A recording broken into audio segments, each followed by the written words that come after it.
My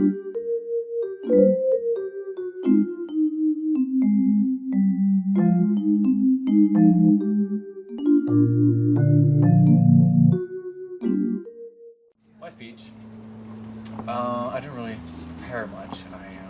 I thought it'd be better if it was kind of dialogue. I thought about talking about my own projects and stuff, but fuck that shit. I'd rather much talk about my worldview. I don't talk about it a lot. Sometimes I mention it with people. A lot of times when I'm giving advice to people who find themselves in trouble or they're having problems relating to this one person, I always end up giving them the same advice. And it seems like it's this universal thing that I can just apply to anything and everything works out okay. If people actually listen to me. But anyway, where do I even start? Oh, I know. I'm just going to ask you guys, what makes you happy? You just go ahead. You raise your hand. Tell me what makes you happy. Company. Company? Connecting with other people. Yeah. Ice cream. Money. We'll get back to you. It's okay. It's okay. We love you anyway. I think. I'm an ex-business student in recovery. People. Good people. Do you like money as a means? Yes, yes. Oh, both. A motorcycle. People with money. Materials, alone. material objects. I like Well- Olive. Well, you're all wrong. Oh, okay. What really makes you happy is you. That's what I said. But I'm people. You missed my answer. No, I didn't I hear said you. I make me happy. Fantastic. I guess what I want to talk about is awareness, and there's like three parts to awareness. There's self-awareness, there's understanding, and there's knowledge of the big picture. Knowledge of The big picture. Self-awareness is really the key thing, and it's really misunderstood. I don't even understand it myself. I'm not trying to be high up on a pedestal telling you what you should do with your lives. But at any point in time, if I say something that is like, oh, I don't think that's right, tell me and we'll talk about it. Self-awareness is a very interesting thing. It's not something we do, I do, on a regular basis. It is a very difficult thing to control. Because oftentimes we think that the things we think about are us. And that's really not true. Like, our thoughts shouldn't control us, but we should control our thoughts. Okay, yeah, let's talk about happiness. I love happiness. I think it's a great thing to live for. And a lot of people want happiness. I'm sure you all do. But we're not always happy. Tell me something that doesn't make you happy. Something that makes you mad. Something that makes you angry. poverty. Poverty! Oh, poverty is the worst form of violence, isn't it? Yes. Yes. To remember when you're feeling unhappy is that really stems from yourself. And if you take a step back and look at your thought processes, if you take a step back and think about why am I feeling this way, then it all comes back to you. These things that you think are right and wrong, it's all about what you've learned throughout life. Like, good and bad don't really exist beyond human consciousness. Nothing exists beyond human consciousness, really, or consciousness itself. Well, of course, there's theories that everything has consciousness, down to the smallest molecule, and therefore those things can exist because there's always an observer. But the important point is that you always observe yourself and your actions and why you do these things. Because if you start from there, you start to realize that you're in control of all of your feelings, all the things you think, all the things you feel. It's very difficult. It's not easy. Even just knowing about it, you can't just control it. If you're in a deep depression because somebody's broken your heart, smashed into a million pieces, you're not going to be able to say, oh, well, I'll find somebody else, it's all okay. No, you're going to be feeling that for a long time. But having that awareness that you actually do control your thoughts, if you're able to work at it, it liberates you from that. Identity. Your identity is always in a struggle between two things. How you see yourself versus how others see you. A lot of people quantify their identity on how other people see them. And this is actually a lot about how they live their lives a lot of the time.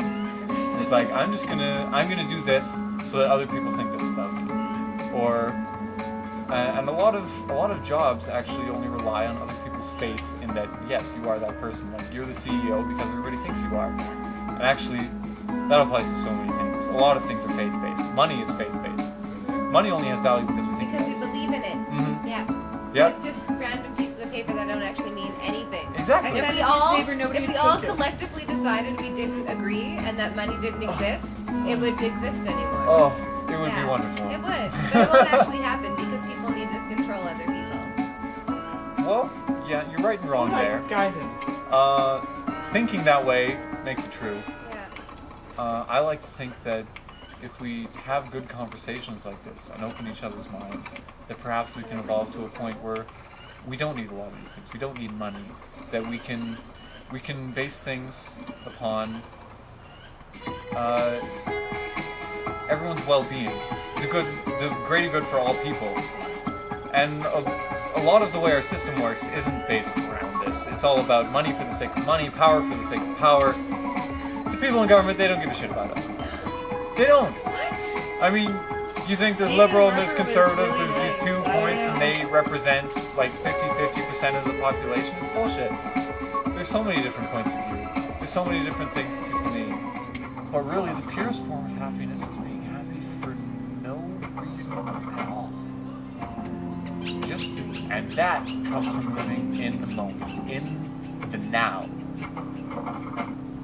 This precise moment, because that is all that exists. The future doesn't exist. The past doesn't exist. We think it does. The only thing that's really happening is now. And our thoughts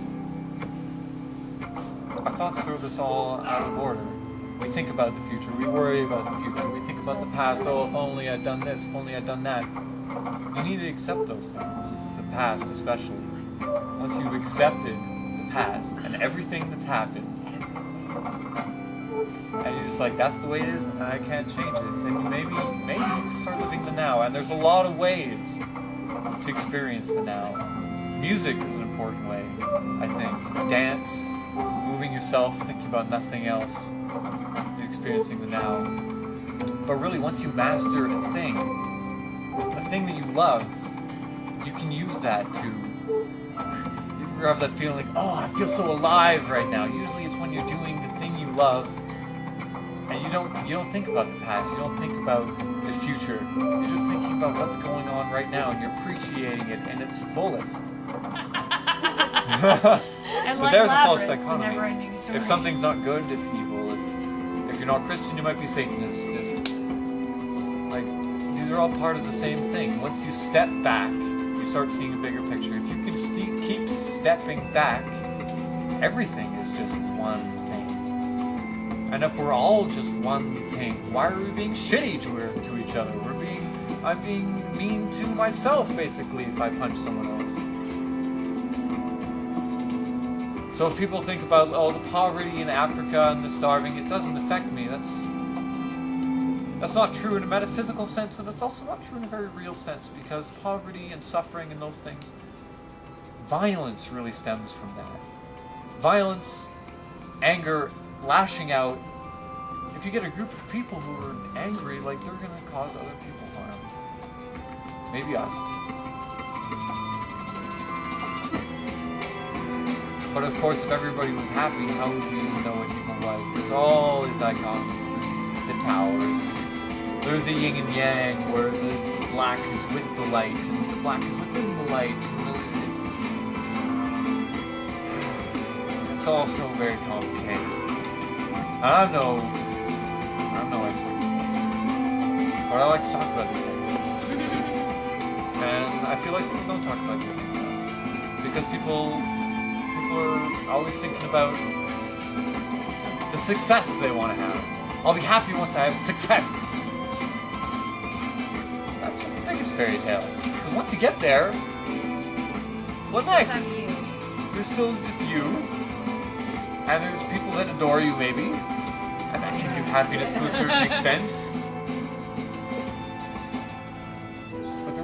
happiness needs to come from you. You can't rely on other people. You can't rely on things. 'Cause it's all just a ride. Just like in an amusement park. You get on the ride, and it's pretty fun for a while, and you know, it's really convincing. A lot of people think this is all real, and they take it really seriously, and they need their job and their car and their family, and they're taking care of themselves. But it's just a ride. Just don't worry about it. I feel so much better now. And that's really liberating. What do you think about it that way? That really went well with the music, didn't it? Yeah, it really did.